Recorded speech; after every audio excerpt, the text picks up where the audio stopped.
በቃ ሁሉ ነገር እዚህ ጋር በቃለት ማለት ነው። እማዬ ቤተሰብ ማለት ይሄ ነው። አንድ ነገር በይ እንጂ ዝም አትበይ። ምን ልበል? ምን እንድን የፈለግሽው? ተሰማ እንደው ሄዷል። ተቃቀላችሁ ሁላችሁ። አሁን እንደዚህ ሁሉ ተጠያቂው እኔ ነኝ አይደል? ተሰማ የኔ አባት አልነበረም፣ ሊሆንም አይችልም። ግን አባትሽ ሞቷል ያልሽኝ ላምንሽ አልቻልኩም። እና ከዚህ ጊዜ ሁሉ በኋላ ምን አገኛለሁ ብዬ ዋሽሻለሁ? እስከ ዛሬ ምን አገኛለሁ ብለሽ ነው ያሸሽኝ? ካላሉኝ ያልነሳምባሽ ምን ጉድ ነው?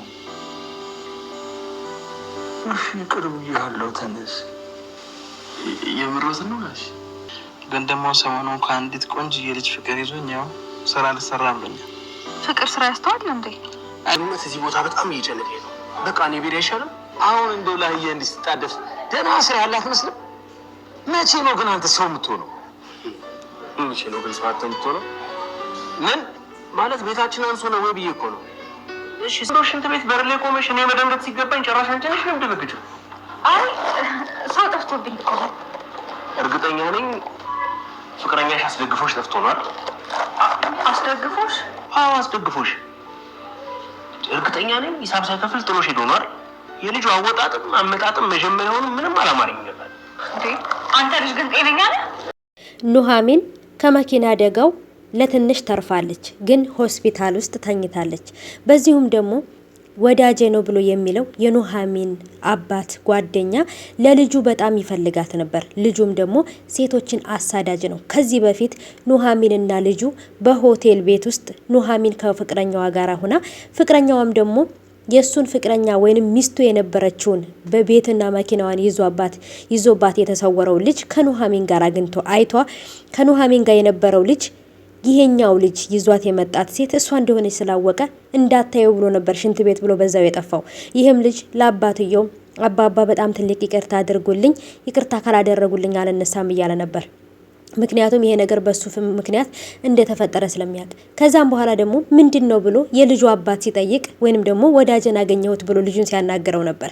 ልጅህን ለልጄ ማለት አልቀረም እንዴ ብሎ ነበር የጓደኛው ልጅ ሲቀልድበት የነበረው አባቱን ማለት ነው። ስለዚህ ውዶቼ ልጁ ፍቅረኛ እንዳለው ስለማያውቅ ነው። ፍቅረኛው ማለት ደግሞ የኑሐሚን አሁን ላይ የኑሐሚን ፍቅረኛ የሆነው ፎቶን የምታዩት ልጅ ሚስቱ ነበረች በፊት ማለት ነው። አሁን ደግሞ ፍቅረኛው ሆናለች ማለት ነው ለዚህኛው ልጅ። በጣም ነገሮች አወዛጋቢና ግራጋቢ ናቸው እውነት ለመናገር።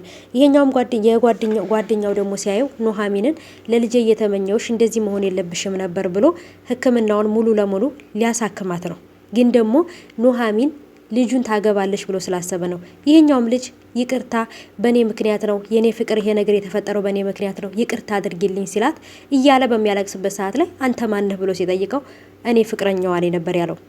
እኔ ፍቅረኛዋ ነኝ ብሎ ሲለው ከው ብሎ ነበር ሰውዬው የደነገጠው። ምክንያቱም ፍቅረኛ አላት ብሎ ስላላሰበ ይሄ ሰው የሚፈልገው የወዳጄ ልጅ ናትና ልጄ ነው የሚያገባት ብሎ ኑሐሚንን ለገዛ ልጁ መዳር ነው የፈለገው። ይሄ ማለት የአባትና የአባት ጓደኝነታቸው የጠነከረና የበረታ ይሆናል ልጆቻቸውን ሲድሩ ማለት ነው። ኑሐሚን ግን አሁን ላይ ፍቅር ከዚህኛው ልጅ ነበር የያዛት። እሱም ደግሞ ሚስት እንደነበረውና ንብረቷን ይዞባት እንደጠፋ ነው እሷም ስትናገር የነበረው። ይህን ነገር ያደረገችው ወይንም ደግሞ ኑሐሚንና ፍቅረኛዋ መኝታ ቤት ውስጥ እያሉ የልጁን ስልክ አንስታ መርፌና ከር ሆነው ከፍቅረኛው ጋር መኝታ ክፍል ነው ብላ ስትል ነይ ብላት ቦታውን ሁሉ ነግራት ኑሐሚንና ፍቅረኛዋ በተኙበት ቦታ ላይ ያስገባቻት የእንጀራ እናቷ ናት። የእንጀራ እናቲቱ ኑሐሚንን መበቀል ትፈልጋለች። ምክንያቱም ኑሐሚን ከሌላ ቦታ ተደቅላ የመጣች ናት። ባለቤቴ ከኔ ውጭ ሄዶ ደቅሎ ያመጣት ልጅ ናት ብላ ነው የምታስበው። የገዛ ልጇ ራሱ የኑሐሚን የእንጀራ እናቷ ልጅ ከኑሐሚን አባት ጓደኛ ነው የወለደቻት እናቲቱ ማለት ነው። እሷም ወስልታለች፣ ባልየውም ወስልቷል። አለቀ እኩል ለኩል ማለት ነው። ግን ደግሞ አሁንም ቢሆን ኑሐሚንን ለመበቀል በጭራሽ አተኛም የእንጀራ እናቲቱ።